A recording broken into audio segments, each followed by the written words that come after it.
honestly, I feel like if there's a little background noise, that's fine. Like the fighting dogs, whatever that was. Anne, welcome. Thank you for having me. Thank you very much for joining me here and Choose Your Question headquarters, as I've just now decided to call it. I love it. Yeah, and I think I'm going to go with it. First things first, I asked you to bring in 3 biographical facts about yourself, just to kind of put yourself in context for our viewers. And so, what's the first thing you got for us? This was tricky. I'm a little boring. But, and you're going to find that out real fast. Number one is that, well, I guess I should start with the fact that I have 2 sons, Benjamin and Henry. Benjamin is a senior in high school, and Henry is a sophomore in high school. And, I think once you have kids, that has to be number one. I feel the same way. Like it's the same for me. I sent you the example of like things you could say, and my number one was it just completely defines everything about who you are. Yeah, I'm worried I was a little influenced by your sample 3. Mine aren't that different. I worry that my examples are too influential.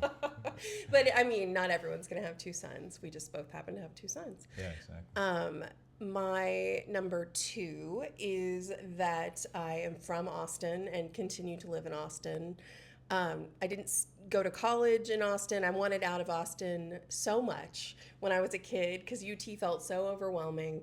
And I went out of state and I lived a bunch of different places. And then I came back here, and like Austin just, it turned out, was as good a place to live as there was out there. And so I have, so it's definitely part of my DNA, and not a cool way. No one in my family plays music, my father did work in and around the legislature. My mom and stepfather have worked at ACC their entire careers, cool. Austin Community College. But it's definitely just this place, and it's just so different than anywhere else. I mean, people are all different political persuasions. They have interests. They're highly educated. I mean, there are many great things about living in Austin. So for the fact that I didn't intend to live here, I am from here and I live here, and my kids are from here now, and we keep going. So that's a big one for me. Yeah, that's a big one. Do you feel kind of like you have real authority when it comes to complaining about Austin now versus old Austin? Like you have the experience to really make those complaints. I like to think so. I definitely remember coming back in college and going to bars, and that was a novelty for me. I'd been to like music venues that would take kids who were under 21, but I'd never really been to bars before. And every single person at every single bar, and this is during the tech boom, was either the CEO of their own company, but that was true where I was living in New York at the time. This was later, but then Dell. Everyone worked for Dell, and I was like, "What's Dell?" And why does everyone work there? So I definitely especially leaving and coming back, it would just change like so much, in just a year. It really started that rapid growth in the late 90s. My kid's mom and I, we lived in Atlanta for 2 years and then came back here like 2.5 years. And just in that span of time, when we came back, it was like a completely different city. Yeah. So, and it continues to be when you, if you're ever on the balcony of the Palmer Event Center looking out over downtown Austin, or you're on the lake and you're looking back over downtown Austin, I wouldn't even know, maybe 1 or 2 of the buildings. I would be like, oh yeah, no, that's, my dad worked in that building. But it's so different. Yeah. It's just unrecognizably different, but I think in good ways. Mm-hmm. We definitely watched it boom and then stall, where all those buildings were empty and they were doing art installation projects on scaffolding because there was no other option. And I'm happy to see us just growing in hopefully a healthy way. Right. All right. So kids, native Austinite. What is number 3? I'm gonna go family. My family is from Austin. Until recently, when my mom moved back to her hometown, we all lived here. She only lives an hour and a half away. my in-laws are from here, so I am very tight-knit family and for my part, a boundaryless family that definitely we are all up in each other's business all the time, um, and uh, and that in fact to the chagrin of all our significant others, my stepmother, my stepfather. I think still my maiden name is Strasser, and he still calls us the Strassers when we are too much in each other's business. And we are, I think that my parents getting divorced in some ways made us tighter because it had to be a choice. And it was a choice that we strongly made. And we had to have individual relationships. I got closer with my brother than I ever was before when my parents got divorced. I got closer with my father. I stayed about the same with my mom, but it started to be these deliberate one-on-one relationships. And so we are, for better or worse, very tight knit. I felt like when my parents got divorced, my sister and I, we were in our 20s, and we kind of all took a break from each other for like a year, it seemed like. But then when my mom and my sister and I came back together, it felt like we were just three adults. Mm-hmm. Like the parent-child relationships had been kind of set aside. And at that point, we were just adults who really liked being around each other. And that was not something I was expecting to happen, but it was such a really nice evolution in the relationship between my mom and my sister and I. And I feel really grateful that that's how it has played out. Yeah. There's this adult, there's none of the like I said, the parent-kid dynamics still with us. And I think that can be certainly the exception to the rule. All my friends always brag, they had the best divorce. There was still pain involved, and there's a mourning of that loss of the family unit. But it couldn't have been minimized more. I mean, my father moved 2 blocks away.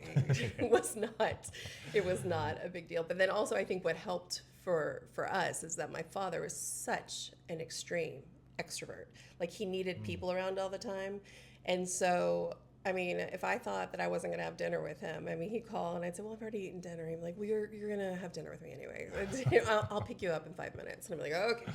So I was his de facto girlfriend for a lot of high school because they got divorced when I was a freshman in high school. And so I started to go to the symphony and the opera and work events. It's when I started to figure out like adult life and really enjoy and realize why he liked the people he liked, because they were all interesting people. You were his +1 for a while. Oh, yeah. That's awesome.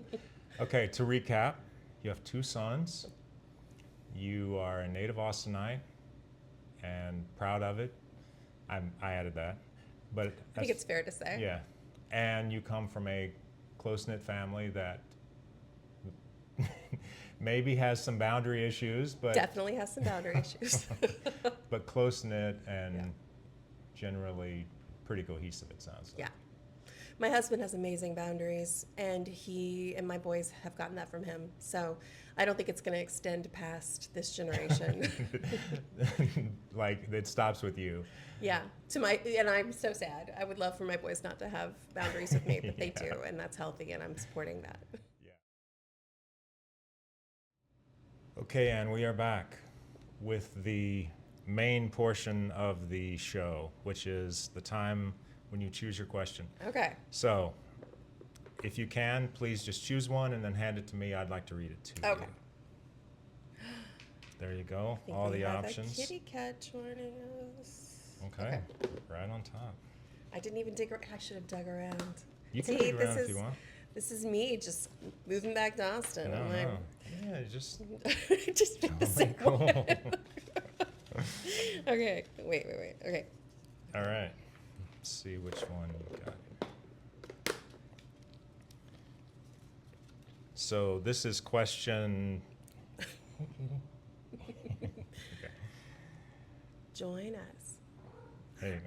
This is question 38 of 53. Not that that matters to you whatsoever. The question is, what is one of the most important qualities a person can have?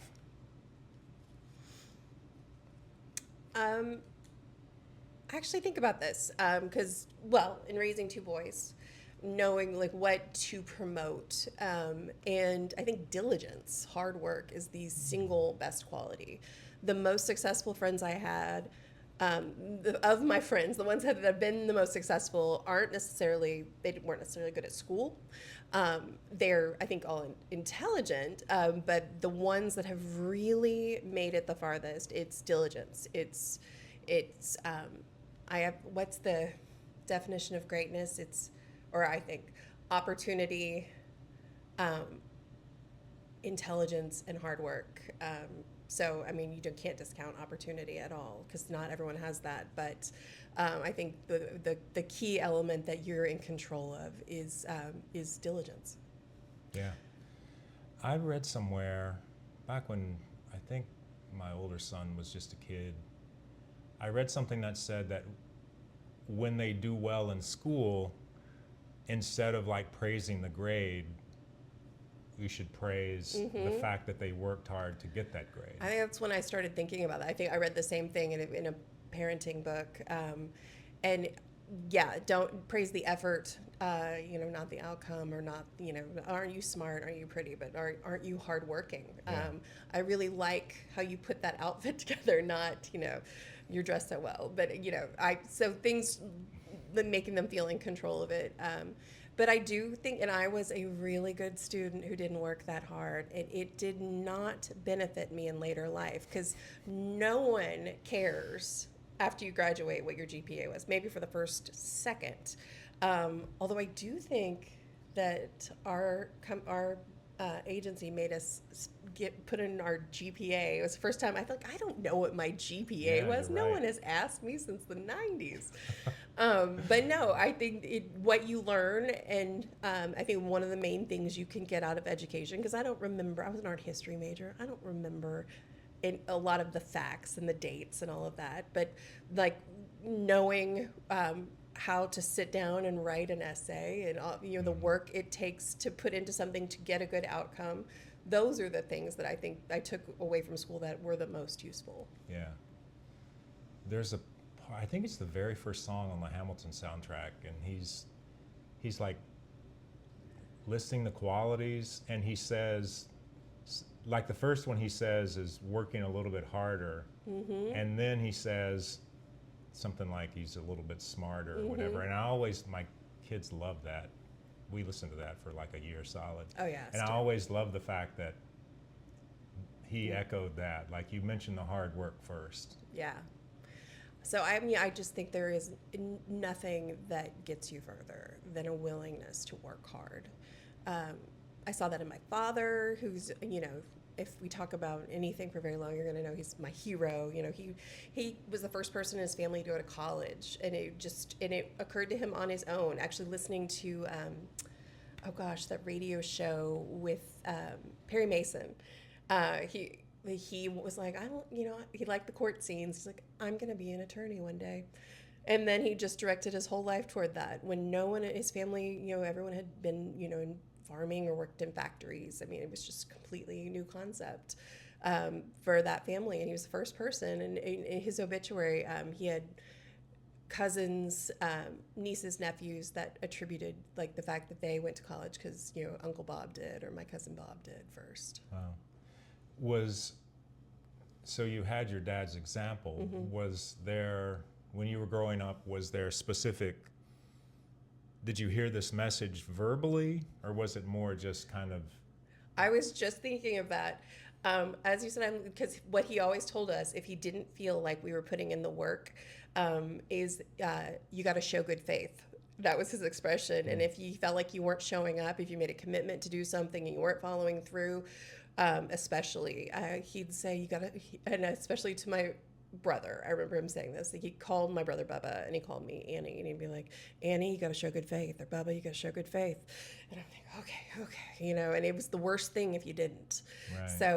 So that is the expression, and I think about it all. I mean, I think about it all the time, probably once a day. I think, okay, I don't want to do this, but you got to show good faith. How do you feel like your boys have taken in the message of like the value of working hard? And we've talked about it a lot. They're definitely at that age, that pivotal teenage year, those years where they would really prefer not to be doing a lot of the stuff we're asking them to do. Yes. My older son, he does a lot. He is an athlete. He works so hard. I mean, he has practice at least once a day, 6 days a week.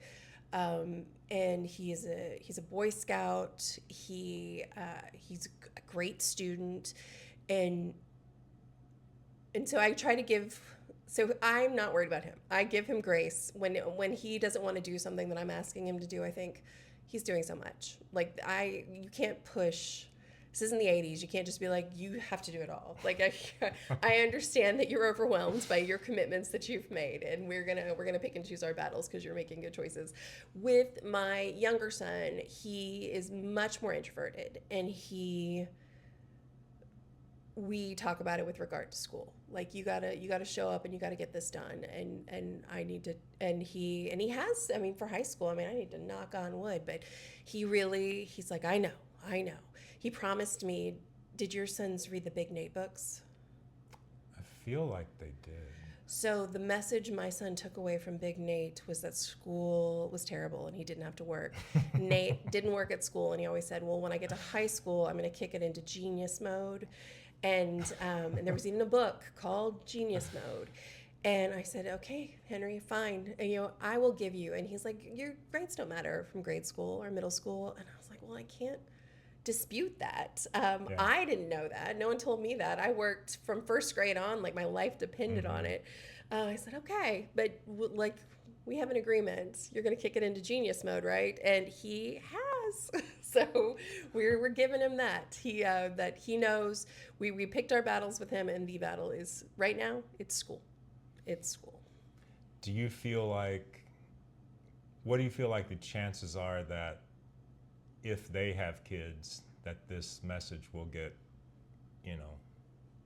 that they'll teach their kids kind of some version of the same thing? Do you think it's kind of in there as part of their hardwired, this is the kind of person, not just the kind of person I want to be, but the kind of kid I want to raise? I think so much is going to depend on their 20s.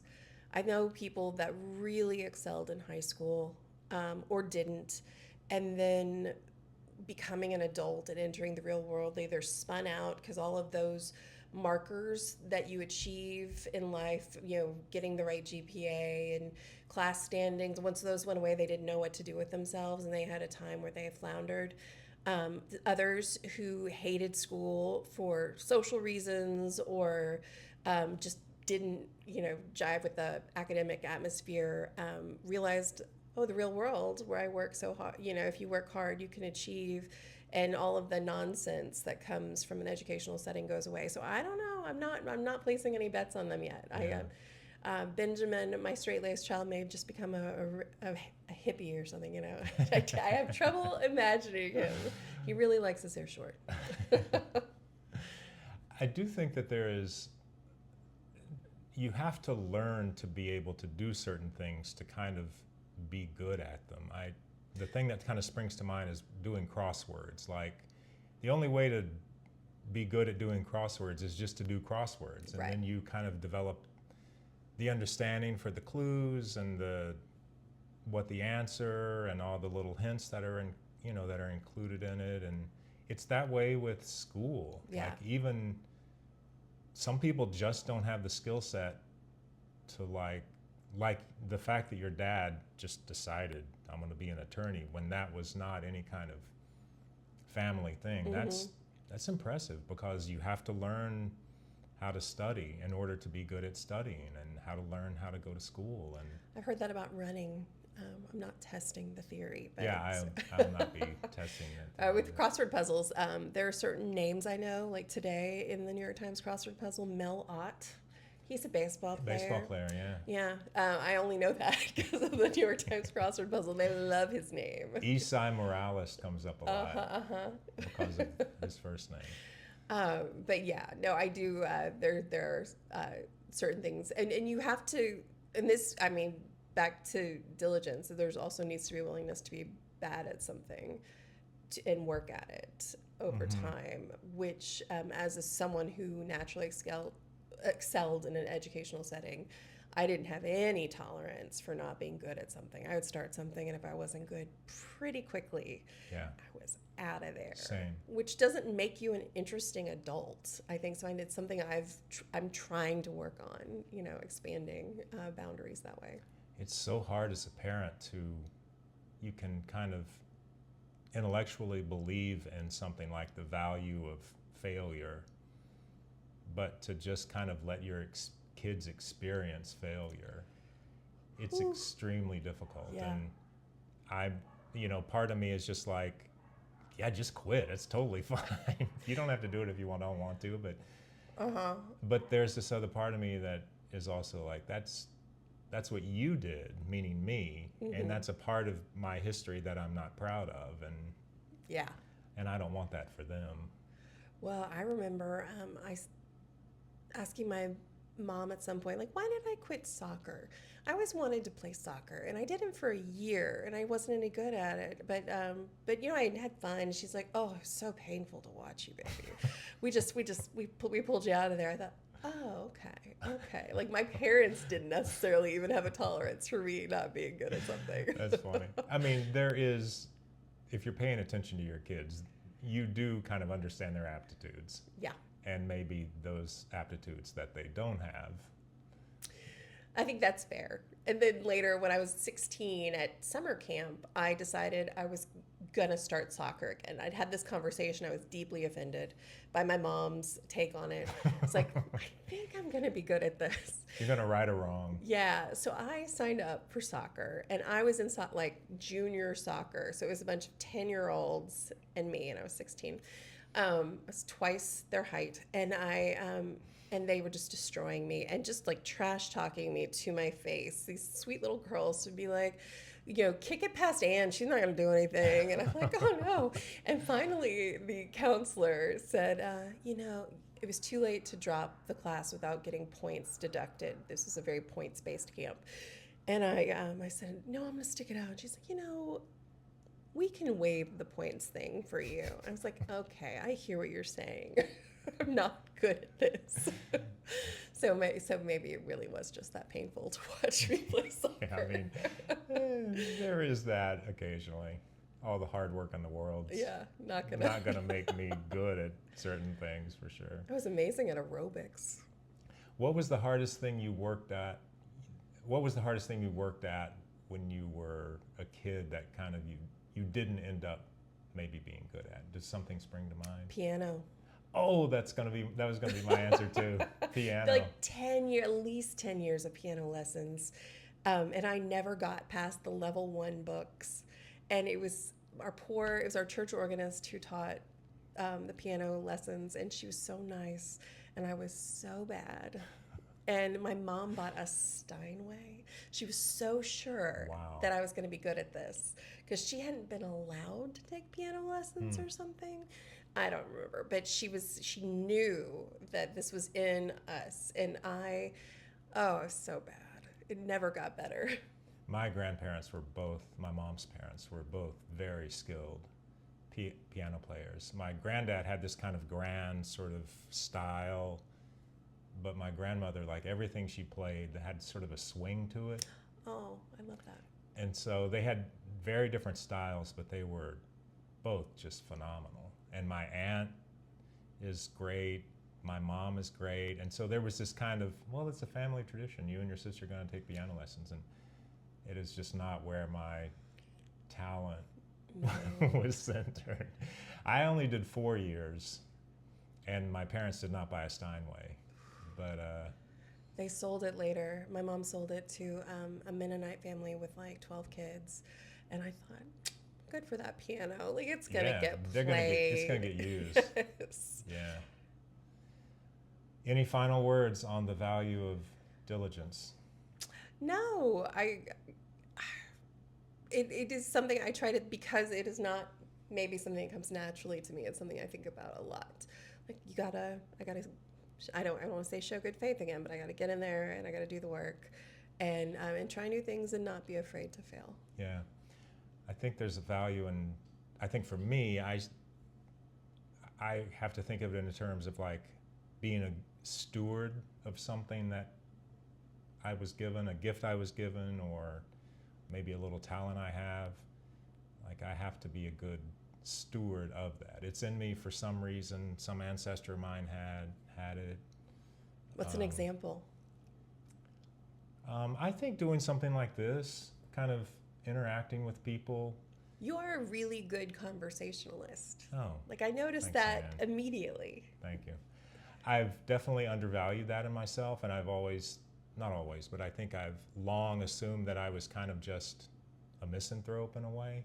And at some point I realized that's not true.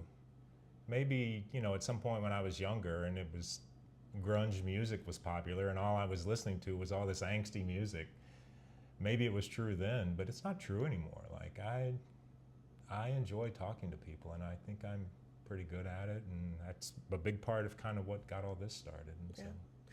so, I love people. I am not always great. I can be shy or have social anxiety about it. But so task-based interactions have always been my forte. It's one of the reasons I gravitate toward volunteer groups. Like, if Yeah. we're sorting something, I can really get chatty with people. Yeah, that makes sense.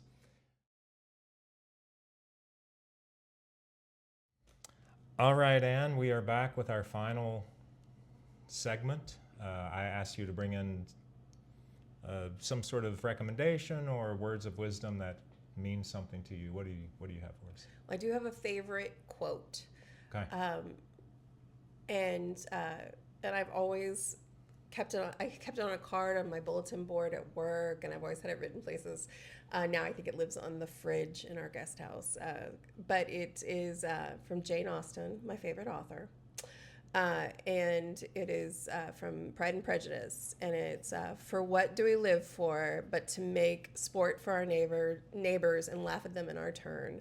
And it's the father in Pride and Prejudice talking to his daughter after she has kind of gotten embroiled in a little bit of a scandal. And I don't know, I mean, immediately that quote I think it's maybe the thesis statement for the whole book, but it's but I just thought that was great. And I take it as, not taking things too seriously, and we all have ups and downs, and just to take it all in stride and with humor. So that's always been a quote that I sort of lived by. That's awesome. Can you say it again? For what do we live for but to make sport for our neighbors and laugh at them in our turn? It's such sound advice, but it's also like,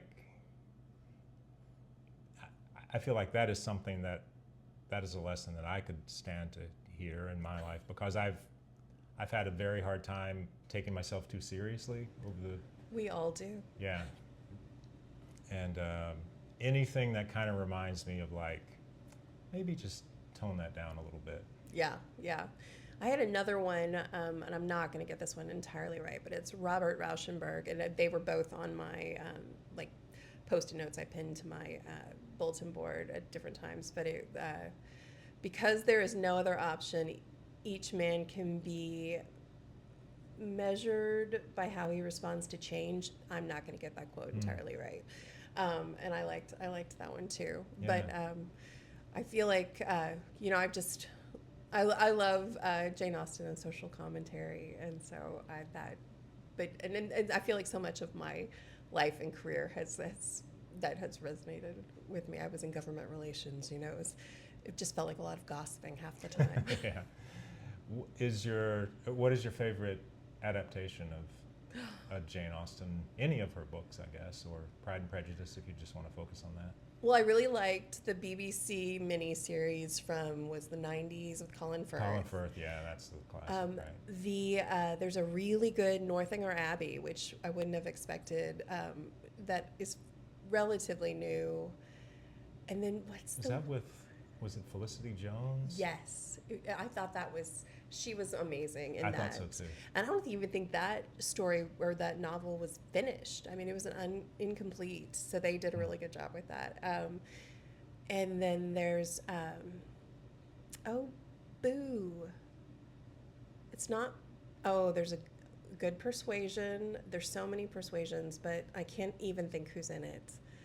I love everything about the movie except, this is mixed company, so I'm not sure I should bring this up, but the final kiss is really off-putting to me. I was like, it's all building up to this moment, and everything is perfect to this point, but y'all thought that's the take, that's the one we're gonna go with.